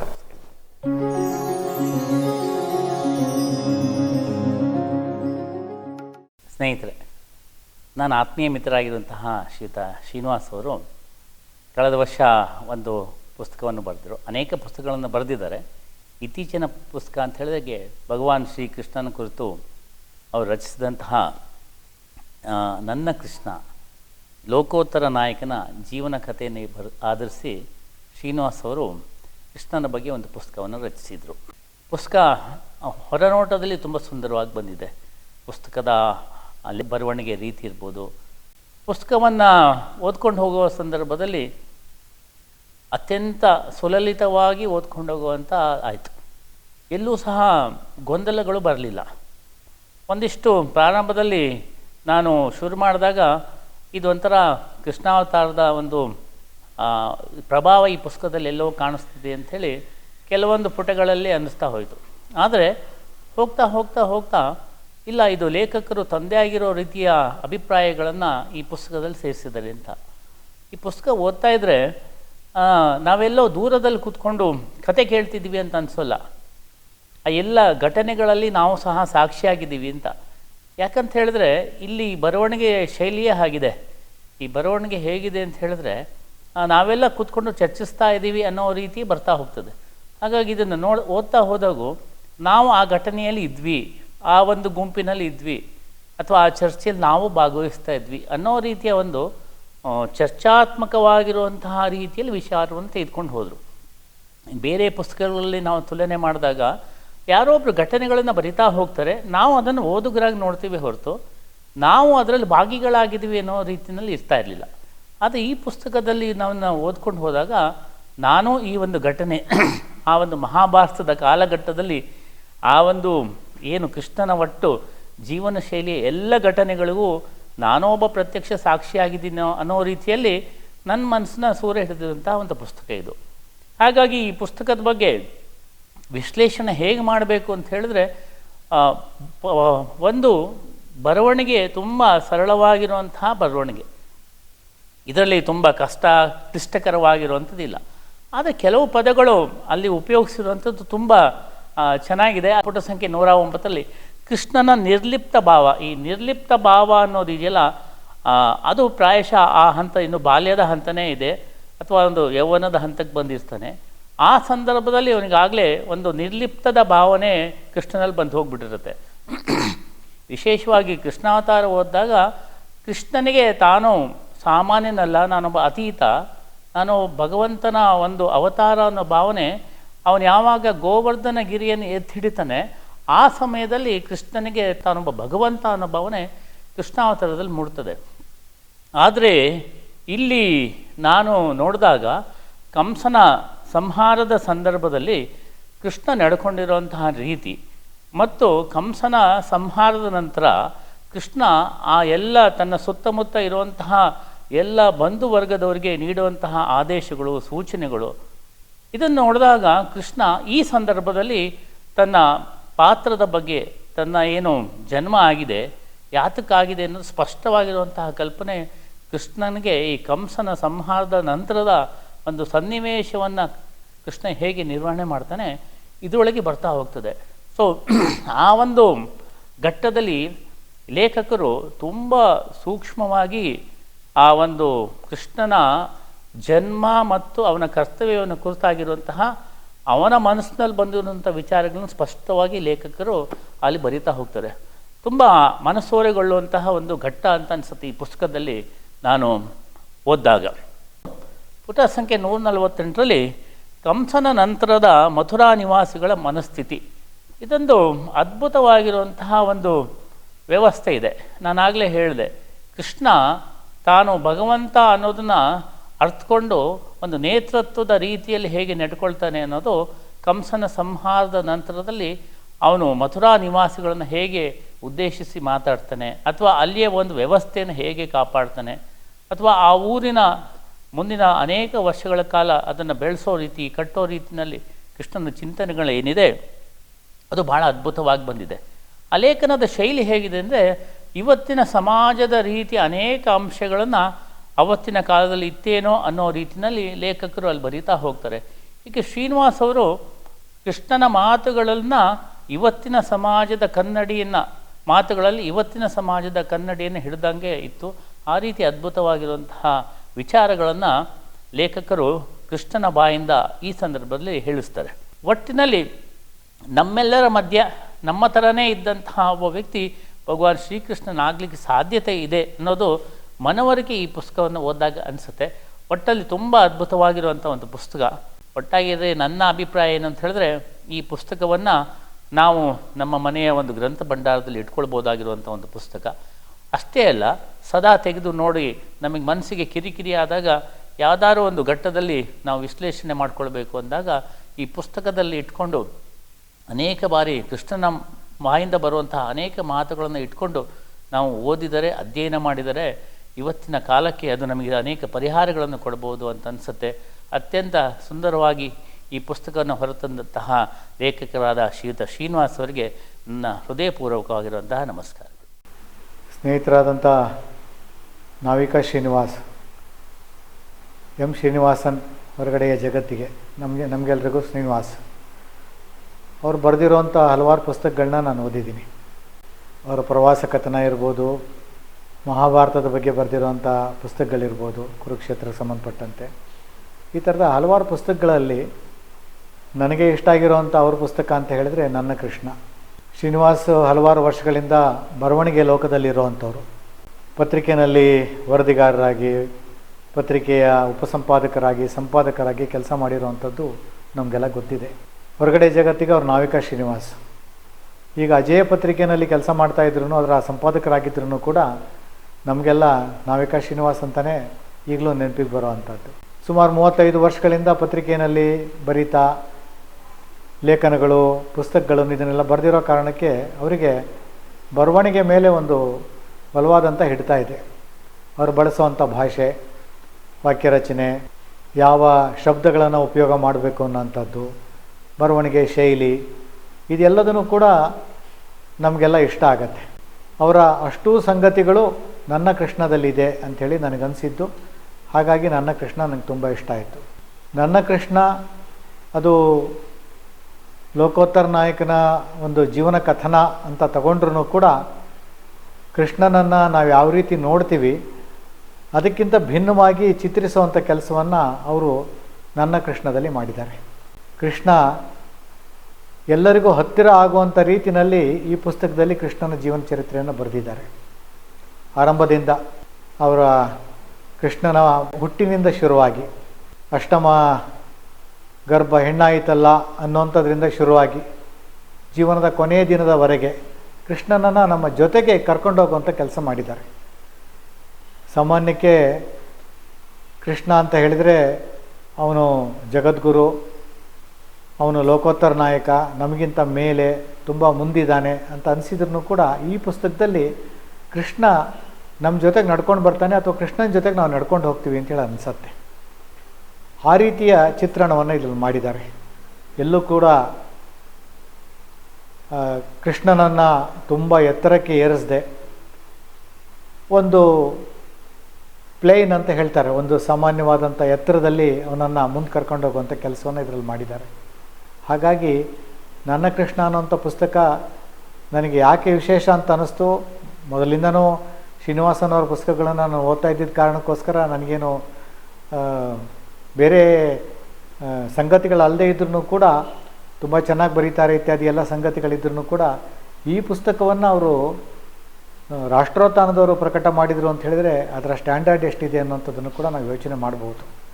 ಹಾಗಾಗಿ ಈ ಪುಸ್ತಕದಲ್ಲಿ ಕೃಷ್ಣ ಲೋಕೋತ್ತರ ನಾಯಕನೂ ಹೌದು, ಅವನ ಜಗದ್ಗುರುನೂ ಹೌದು, ಅವನೊಬ್ಬ ಸ್ನೇಹಿತ, ಅವನೊಬ್ಬ ತಂದೆ, ಅವನೊಬ್ಬ ಗಂಡ, ಅಣ್ಣ, ತಮ್ಮ ಮತ್ತು ಸಖ, ಇದು ಎಲ್ಲದನ್ನೂ ತೋರಿಸುವಂಥ ಕೆಲಸವನ್ನು ಈ ಪುಸ್ತಕದಲ್ಲಿ ಮಾಡಿದ್ದಾರೆ. ಮತ್ತು ಕೃಷ್ಣನನ್ನು ಎಷ್ಟು ಚೆನ್ನಾಗಿ ಚಿತ್ರಿಸ್ಬೋದಾ ಅಂಥೇಳಿ ಪುಸ್ತಕವನ್ನು ಓದಿ ಮುಗಿಸಿದ ನಂತರ ಒಂದು ಸರಿ ಅನಿಸತ್ತೆ. ಅಂದರೆ ಒಬ್ಬ ಪೌರಾಣಿಕ ಪುರುಷನನ್ನು ಕೂಡ ನಮ್ಮ ಜೊತೆಗೆ ಕರ್ಕೊಂಡು ಹೋಗುವಂಥ ರೀತಿಯೊಳಗೆ ಒಂದು ಪುಸ್ತಕವನ್ನು ಬರೀಬೋದು ಅಂತ ಆದರೆ ಅದನ್ನು ಶ್ರೀನಿವಾಸು ತುಂಬ ಅಚ್ಚುಕಟ್ಟಾಗಿ ನಿರ್ವಹಣೆ ಮಾಡಿದ್ದಾರೆ ಅಂತೇಳಿ ನನಗನ್ಸತ್ತೆ. ಹಾಗಾಗಿ ಕೃಷ್ಣ ಭಾಳ ಸಾಮಾನ್ಯ ಓದುಗರಾದಂಥ ನಮಗೆ ನಮ್ಮ ಜೊತೆಗೆ ನಡ್ಕೊಂಡು ಬಂದಿರುವಂಥ ರೀತಿಯೊಳಗೆ ಚಿತ್ರಿಸಿರುವಂಥದ್ದನ್ನು ನಾನು ಭಾಳ ಸಂತೋಷದಿಂದ ಓದಿದ್ದೀನಿ. ಭಾಳ ಒಳ್ಳೆಯ ಪುಸ್ತಕ, ತುಂಬ ಒಳ್ಳೆಯ ಪುಸ್ತಕವನ್ನು ಅವ್ರು ಬರೆದಿದ್ದಾರೆ. ತುಂಬ ಸಂತೋಷ ಆಗಿದೆ ನನಗೆ ಇದರಿಂದ. ನಾವಿಕಾ ಶ್ರೀನಿವಾಸ್ ಕಡೆಯಿಂದ ಇನ್ನೂ ಹೆಚ್ಚೆಚ್ಚು ಪುಸ್ತಕಗಳು ಈ ರೀತಿ ಬರಲಿ, ಅವೆಲ್ಲವೂ ಕೂಡ ನಮ್ಗೆ ಓದೋದಕ್ಕೆ ಸಿಗಲಿ. ಮತ್ತು ಅವರು ಈ ಸಾಹಿತ್ಯ ಕ್ಷೇತ್ರದಲ್ಲಿ ಈಗಾಗಲೇ ಶಿವಮೊಗ್ಗದಲ್ಲಿ ಒಂದು ಒಳ್ಳೆಯ ಹೆಸರು ಮಾಡಿದ್ದಾರೆ. ರಾಜ್ಯ ಮಟ್ಟದಲ್ಲೂ ಕೂಡ ಅವ್ರ ಹೆಸರು ಈ ದೃಷ್ಟಿಯಿಂದ ಅತ್ಯಂತ ಎತ್ತರದಲ್ಲಿ ಇರಲಿ. ಎಲ್ರಿಗೂ ಬೇಕಾಗಿರುವಂಥ ಸಾಹಿತ್ಯವನ್ನು ಅವ್ರು ಕೊಡಲಿ. ಹೇಳಿ ಕೇಳಿ ಅವರು ರಾಷ್ಟ್ರೀಯ ಸಾಹಿತ್ಯವನ್ನು ಬರೆಯುವಂಥವ್ರು ಮತ್ತು ರಾಷ್ಟ್ರೀಯ ವಿಚಾರಗಳ ಜೊತೆಗಿರುವಂಥವ್ರು. ಹಾಗಾಗಿ ಎಲ್ಲ ವಿಚಾರಗಳನ್ನು ಕೂಡ ಅದೇ ನೆಲಗಟ್ಟಿನಲ್ಲಿ ಮತ್ತು ಅದೇ ಚೌಕಟ್ಟಿನಲ್ಲಿ ಅವರು ಕಣ್ಮುಂದೆ ಇಡುವಂಥ ಪ್ರಯತ್ನ ಮಾಡ್ತಾರೆ. ಅದೆಲ್ಲದನ್ನು ಗಮನಿಸಿದಾಗ ಅವರ ಬರಹಗಳು ಇನ್ನಷ್ಟು ಹೆಚ್ಚಾಗಲಿ, ಸಾಹಿತ್ಯ ಲೋಕಕ್ಕೆ ಅವರ ಕೊಡುಗೆ ಇನ್ನಷ್ಟು ಹೆಚ್ಚಾಗಲಿ, ಅವರಿಗೆ ಒಳ್ಳೆಯ ಹೆಸರು ಬರಲಿ ಅನ್ನುವಂಥ ಸಂಗತಿಯನ್ನು ಮತ್ತೊಂದು ಹಾರೈಕೆಯನ್ನು ಈ ಸಂದರ್ಭದಲ್ಲಿ ನಾನು ಮಾಡೋದಕ್ಕೆ ಇಚ್ಛೆಪಡ್ತೀನಿ. ಟೈಟಲಲ್ಲೇ ಒಂದು ಭಾವವನ್ನು ಹಿಡಿದು ಕೊಡುತ್ತೆ. ಕೃಷ್ಣ ನನ್ನವನು ಅನ್ನುವಂತಹ ಭಾವವನ್ನು ನಮಗೆ ಕೊಡುತ್ತೆ. ಹಾಗೆ ಸಬ್ಟೈಟಲಲ್ಲಿ ಲೋಕೋತ್ತರ ನಾಯಕನ ಜೀವನ ಕಥನ ಅಂತಂದರೆ ಎಷ್ಟು ಅದ್ಭುತವಾಗಿದೆ ಆ ಸಾಲು ಅಂದರೆ, ಅಸಾಧಾರಣ ನಾಯಕ ಅವನು, ಎಲ್ಲರಿಗೂ ಆಪ್ತ ಎನಿಸಿರುವಂಥ ಕೃಷ್ಣ ಆದರ್ಶಪ್ರಾಯ ಆಗಿರುವಂಥವನು, ಅತೀಂದ್ರಿಯ ಶಕ್ತಿ ಉಳ್ಳವನು ಅನ್ನುವಂಥ ಒಂದು ಭಾವವನ್ನು ನಮಗೆ ಪುಸ್ತಕದ ಟೈಟಲಲ್ಲೇ ನಾವು ನೋಡಬಹುದು. ಹಾಗೆ ಈ ಕೃಷ್ಣ ನನ್ನ ಕೃಷ್ಣ ಓದಿದ ನಂತರ ತುಂಬಾ ಕಾಡಿಸ್ತಾನೆ. ಇದರಲ್ಲಿ ಕೆಲವೊಂದು ಇಷ್ಟವಾಗಿರುವಂತಹ ವ್ಯಕ್ತಿತ್ವಗಳು, ಪಾತ್ರಗಳು ಬರ್ತಾ ಹೋಗುತ್ತೆ. ಅದರಲ್ಲಿ ನನಗೆ ಈ ಪುಸ್ತಕದಲ್ಲಿ ಪೂತನೆ ಒಂದಿಷ್ಟು ಮಾತುಗಳು, ಹಾಗೆ ಬೇರೆ ಬೇರೆ ವ್ಯಕ್ತಿತ್ವ. ಮೊದಲು ಪೂತನೆಯ ಬಗ್ಗೆ ಹೇಳಬೇಕು ಅಂದರೆ, ಲೇಖಕರು ಪೂತನೆಯ ಅಂತಹ ಒಂದು ರಾಕ್ಷಸಿಯ ಮನಸ್ಸಲ್ಲಿ ಒಂದು ವಾಕ್ಯವನ್ನು ಕಟ್ಕೊಡ್ತಾರೆ. 100 ವರ್ಷ ರಾಕ್ಷಸಿಯಾಗಿ ಬಾಳೋದ್ರಿಂದ ಯಾವ ಪ್ರಯೋಜನ ಇದೆ ಅಂತ. ಆ ರಾಕ್ಷಸಿಯ ಹೃದಯದಲ್ಲಿನ ಮಾತೃತ್ವ, ಆ ತಾಯಿ ಮಗುವಿನ ಬಾಂಧವ್ಯವನ್ನು, ನವಿರು ಕ್ಷಣಗಳನ್ನು ಹೇಳಿದ ರೀತಿ ತುಂಬಾ ಅದ್ಭುತವಾಗಿತ್ತು. ಹಾಗೆ ಅವಳು ನಾಳೆ ದಿನ ಕೃಷ್ಣನನ್ನು ಕೊಲ್ಲಬೇಕಾಗತ್ತೆ ಅಂತ ಆ ಹಿಂದಿನ ರಾತ್ರಿ ಅವಳು ಕತ್ತಲಲ್ಲಿ ಅವಳು ನಿಂತ್ಕೊಂಡು ಒಳಗಣ್ಣನ್ನು ತೆರಿತಾಳೆ ಅಂತ. ಎಷ್ಟು ಅದ್ಭುತವಾಗಿದೆ ಅಂದರೆ, ಅವಳು ತನ್ನನ್ನು ತಾನು ವಿಮರ್ಶೆ ಮಾಡ್ಕೊಳ್ತಾಳೆ. ಹಾಗೆ ಇದು ಅವಳ ಒಬ್ಬಳದ್ದೇ ಅಲ್ಲ, ನಾನು ಸಾಧಾರಣ ಮನುಷ್ಯರಾದವರು ಕೂಡ ಆ ಒಂದು ಮನುಷ್ಯ ಜನ್ಮದ ಎಷ್ಟೋ ತಾಕಲಾಟಗಳಿಗೆ ಒಂದು ಒಳಗಣ್ಣನ್ನು ತೆರೆದು ನೋಡಿದ್ರೆ ಖಂಡಿತವಾಗ್ಲೂ ಅದಕ್ಕೊಂದು ಉತ್ತರ ಅಥವಾ ಸಮಾಧಾನ ಸಿಗ್ಬೋದು ಅನ್ನೋದಕ್ಕೆ ಪೂತನೆ ನನಗೆ ಉದಾಹರಣೆಯಾಗಿ ನಿಲ್ತಾಳೆ. ಇನ್ನೊಂದು ಪಾತ್ರ ಬರುವಂಥದ್ದು ಬಾಹುಕ. ಎಷ್ಟು ಸೂಕ್ಷ್ಮ ಮತ್ತು ಜಾಗೃತಿಯ ಮನಸ್ಥಿತಿ ಚಿತ್ರಣವನ್ನು ಇಡೀ ಬಾಹುಕನ ಪಾತ್ರದಲ್ಲಿ ಲೇಖಕರು ಕಟ್ಟಿಕೊಟ್ಟಿದ್ದಾರೆ. ಮತ್ತು ಅವನು ಹೇಳ್ತಾನೆ, ಆಗಿರೋದನ್ನು ಚಿಂತಿಸ್ತಾ ಕೂರದೆ ಮುಂದೇನು ಮಾಡಬೇಕು ಅನ್ನುವಂಥ ವಾಸ್ತವವಾದಿತ್ವ ಇದೆಯಲ್ಲ, ಅದು ಬಹಳ ಇಷ್ಟ ಆಯಿತು ಬಾಹುಕನ ಪಾತ್ರ.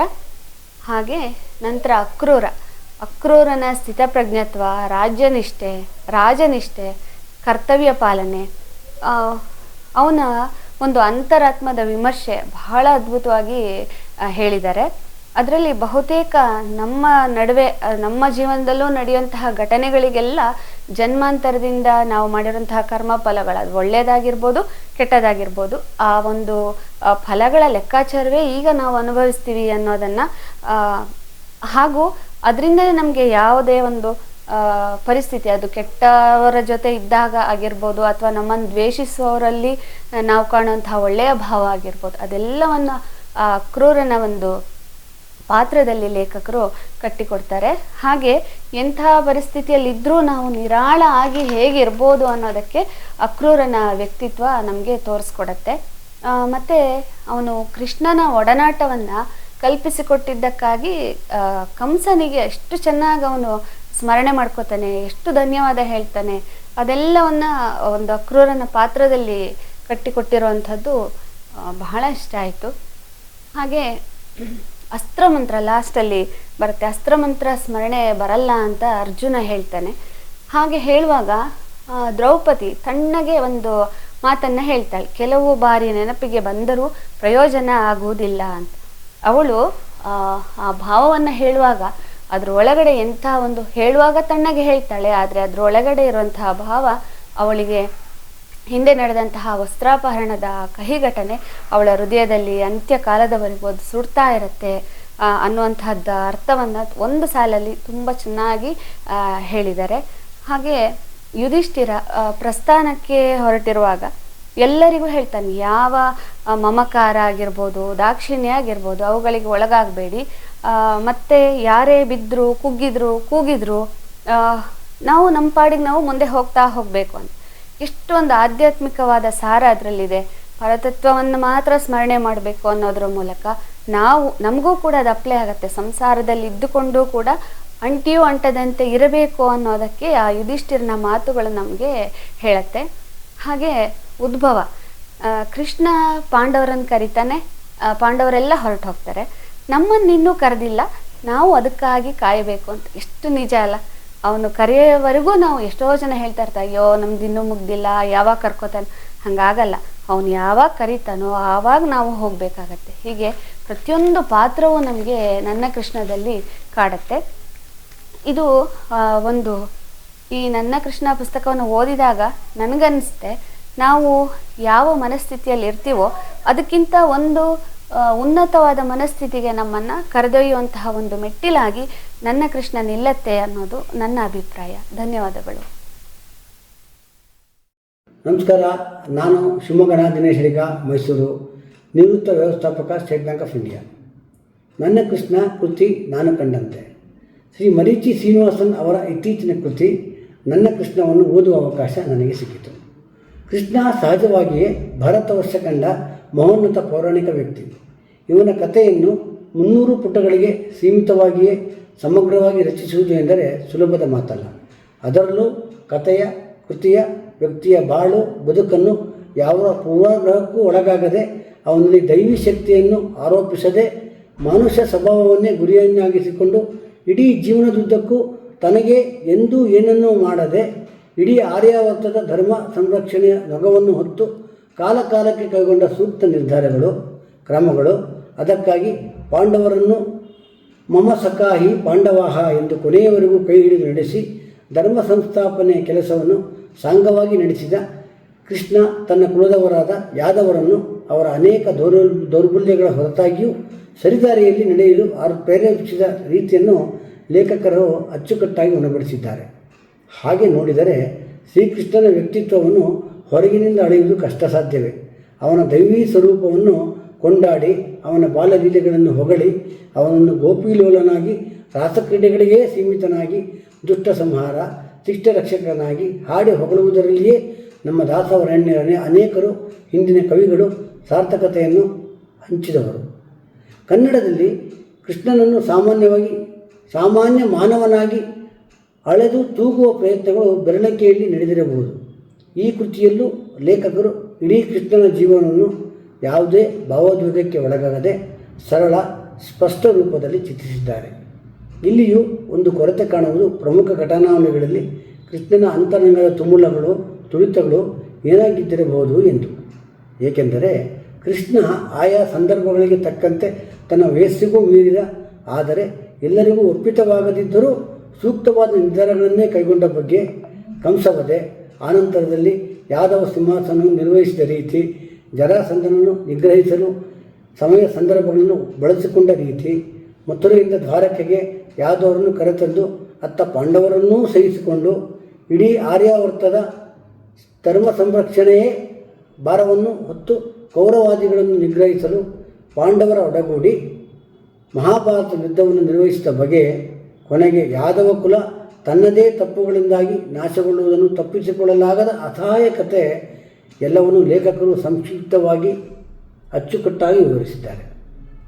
ಮೊದಲೇ ಹೇಳಿದಂತೆ ಕೃಷ್ಣನ ಕಥೆ ಎಂದರೆ ಪಾಲ್ಗಡಲು ಮುಗಿದಷ್ಟು ಉಳಿದಷ್ಟೂ ಬರಿದಾಗದು. ಅವರವರ ಅಳತೆ ಸಾಮರ್ಥ್ಯಕ್ಕೆ ತಕ್ಕಂತೆ ಅದನ್ನು ಉಣಬಡಿಸಬಹುದು. ಹಾಗಿರುವಾಗ ಇಡೀ ಸಮಗ್ರ ವ್ಯಕ್ತಿ ಜೀವನವನ್ನು ಯಾವ ಲೋಪವೂ ಇಲ್ಲದಂತೆ ಚಿತ್ರಿಸುವಲ್ಲಿ ಲೇಖಕರು ಯಶಸ್ವಿಯಾಗಿದ್ದಾರೆ. ಪ್ರತಿಯೊಂದು ಹಂತದಲ್ಲೂ ಅದೇ ಸಂಕ್ಷಿಪ್ತವಾಯಿತೇನೋ ಅನ್ನಿಸುವಂತಾಗಿದ್ದರೂ ಅದು ಲೇಖಕರು ತಪ್ಪಲ್ಲ. ಕೃತಿ ರಚನೆಯ ಇತಿಮಿತಿಗಳಿಗೆ ಒಳಪಟ್ಟು ಲೇಖಕ ಹಾಕಿಕೊಳ್ಳುವ ಸ್ವಯಂ ಪರಿಧಿಯನ್ನು ಮೀರದ ಎಚ್ಚರಿಕೆಯನ್ನು ಸದಾ ಕಾಯ್ದುಕೊಂಡು ಓದುಗರಿಗೆ ಒಂದು ಒಳ್ಳೆಯ ಕೃತಿಯನ್ನು ನಮ್ಮ ಶ್ರೀನಿವಾಸನವರು ಪರಿಚಯಿಸಿದ್ದಾರೆ. ಅದಕ್ಕಾಗಿ ಅವರಿಗೆ ಹಾರ್ದಿಕ ಅಭಿನಂದನೆಯ ಜೊತೆಗೆ ಹೃತ್ಪೂರ್ವಕ ಧನ್ಯವಾದಗಳು. ಇವರಿಂದ ಇನ್ನೂ ಹಲವಾರು ಇಂತಹ ಕೃತಿಗಳು ಹೊರಬಂದು ಕನ್ನಡ ಸಾಹಿತ್ಯ ಮತ್ತಷ್ಟು ಶ್ರೀಮಂತವಾಗಲಿ ಎಂಬುದೇ ನಮ್ಮ ಹಾರೈಕೆ. ಜೈ ಕೃಷ್ಣ.